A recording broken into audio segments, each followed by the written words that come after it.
কঙ্কন, এই বাচ্চা তুই আমার স্বামীকে মারলি কেন রে? আমি তোমাকে ছাড়া বাঁচবো না।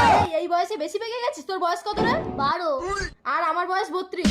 তোর মনে আছে পারো? পারো? তুই এই নাম জানলি কি করে? এই নাম ধরে তো আমাকে একজনই ডাকতো, প্রান্তিক। আমার মা আসছে।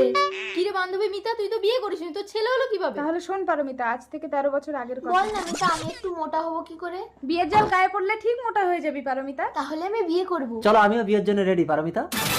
কঙ্কন, এতকাল আমার সাথে সবকিছু করে তুমি এখন বলছো পারমিতাকে বিয়ে করবে? এই মন যখন যা চায় তাই পূরণ করতে হয় মিতা। চলো পারমিতা। না, আমি তোমাকে বিয়ে করব না। আমি প্রান্তিককে ভালোবাসি। প্রান্তিক!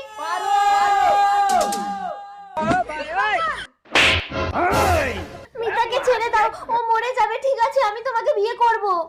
তুমি বিয়ে করবে? চলো আমরা মন্দিরে গিয়ে বিয়ে করবো।